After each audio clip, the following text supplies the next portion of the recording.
अस्सलाम वालेकुम नाजरीन। बाटा कंपनी इस वक्त दुनिया का सबसे बड़ा जूते बनाने वाला इदारा है। इसके बरह रास्त मुलाजमीन की तादाद तकरीबन 90,000 और बिलवास्ता इसके अलावा है। थॉमस बाटा की कामयाबी का सफ़र एक मज़दूर के एक फ़िक्रे से शुरू हुआ और इसके बाद वो किसी जगह रुका नहीं। वो मज़दूर अब बूढ़ा हो चुका था, वाजबी सी तालीम थी, लेकिन तजर्बात से माला माल था। वो ज़िंदगी के पुरपेच रास्तों से खूब वाकिफ़ था। ये इसी बूढ़े मज़दूर के तजर्बात से भरपूर फ़िक्रा था जिसने इसे आम मोची से मल्टीनेशनल कंपनी का मालिक बना दिया, जिसका आज भी शोहरा है। थॉमस ने मोची का काम शुरू किया, इसके लिए एक दुकान खोली और 7 मज़दूर भी रख लिए।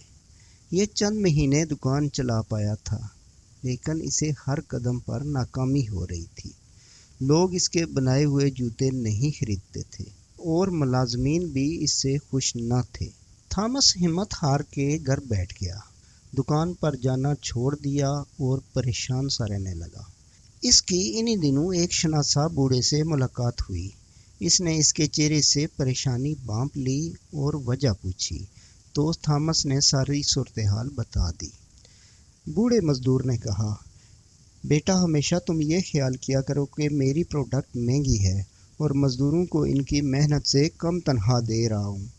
इस तरह आप ये कोशिश करते रहेंगे कि किसी तरह मेरी प्रोडक्ट सस्ती हो। ये बात तीर की तरह थॉमस के दिल को लगी और इसने हमेशा के लिए इस पर अमल करने की ठान ली। इसका ख़ानदान इब्तदा में चेकोस्लोवाकिया में रहता था और इसने कंपनी अपने ख़ानदान के नाम पर बनाई। जूता साजी इनका आबाई पेशा था जो 1620 से इनके यहाँ चला आ रहा था। थॉमस ने 24 अगस्त 1894 में पहली बार जूते का कारखाना लगाया। यही कारखाना बढ़ते बढ़ते एक मल्टीनेशनल कंपनी की सूरत इख्तियार कर गया, जिसका कारोबार अब 114 ममालिक में फैला हुआ है। बाटा कंपनी इस वक्त दुनिया का सबसे बड़ा जूता साज इदारा है। जूता साजी का आबाई पेशा होने की वजह से थॉमस के लिए आसान था, जिसकी वजह से इसने इसी को अपनाया। तकरीबन 300 साल से ये काम इनके ख़ानदान में चला आ रहा था, लेकिन किसी ने इसमें तरक्की की तरफ तवज्जो न दी और इस कारोबार को फैलाने की कोशिश भी न की, जैसा कि हमारे यहाँ होता है। बाप दादा से एक दुकान चली आ रही है, औलाद में ही विरासत के तौर पर तकसीम हो जाती है। वो दुकान बड़ी होने की बजाय मज़ीद टुकड़ों में बँट जाती है, लेकिन किसी को ये ख्याल नहीं आता कि इस कारोबार को फैलाया और बढ़ाया भी जा सकता है। थॉमस ने ख़ानदानी रवायत को तोड़ते हुए कारखाने की बुनियाद रखी और अपने साथ 10 मुलाजमीन भी रख लिए। एक साल ये काम चला होगा, थॉमस कर्ज के बोझ तले दबने लगा और माली परेशानियों ने इसे आ घेरा। थॉमस ने चमड़े के जूते बनाने के साथ साथ मोटे कपड़े से जूते तैयार करने लगा, जो कि सस्ते पड़ते थे और लोगों ने भी इन्हें बहुत पसंद किया। इन जूतों की मकबूलियत और मांग बढ़ने से मुलाजमीन की तादाद 10 से 50 हो गई। इसके बाद थॉमस ने अपनी प्रोडक्ट सस्ते होने की तरफ तवज्जो दी। इस तरह मुलाजमीन की भी उजरत का ख्याल रखा। थॉमस ने बाटा प्राइस भी मुतारफ़ कराई। इनकी प्रोडक्ट्स की कीमत 9 के हिस्से पर ख़त्म होती है। किसी चीज़ की कीमत 99 या 19.99 रुपये होगी, जो देखने में 100 और 20 से अच्छी लगती है, हालांकि एक अदद का ही फ़र्क पड़ता है। 4 साल में बाटा शूज़ कंपनी का काम इस हद तक बढ़ गया कि अब मशीनों की ज़रूरत पड़ गई, क्योंकि इसके अलावा डिमांड पूरी नहीं की जा सकती थी।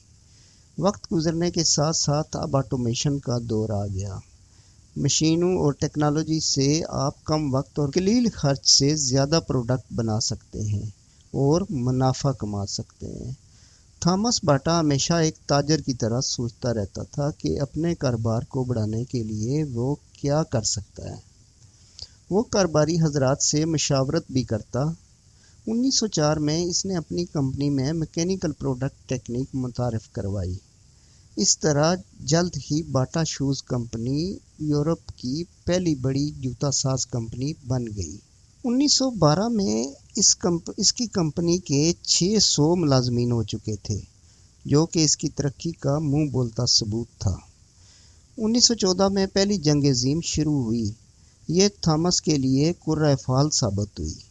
इसके पास जर्मन फौज के जूते बनाने के ऑर्डर्स आने लगे। 1914 से लेकर 1918 तक इसे पहले से 10 गुना ज़्यादा मुलाजमीन रखने पड़ गए। कारोबारी दुनिया में कामयाबी के साथ परेशानियों का सामना भी करना पड़ता है। जंग के बाद इसका कारोबार बहुत ही मंदा हो गया, लेकिन इसने हिम्मत न हारी। 1925 में फिर से बिजनेस अरूज की तरफ बढ़ने लगा। थॉमस की बाटा कंपनी ज़िल्बन में थी। अब ये एक शहर की सूरत इख्तियार कर गया। कंपनी भी कई एकड़ ज़मीन पर फैल चुकी थी। थॉमस बाटा 1932 में 56 साल की उम्र में जहाज़ के एक हादसे में फौत हो गया। वो खुद तो इस दुनिया से चला गया, लेकिन आज भी इसके लगाए हुए दरख्त से दुनिया भर के लोग मुस्तफ़ीद हो रहे हैं। अगर आपको ये वीडियो अच्छी लगी है तो लाइक करें, हिस्ट्री एंड फैक्ट्स चैनल को सब्सक्राइब करें। तो मिलते हैं किसी और वीडियो में।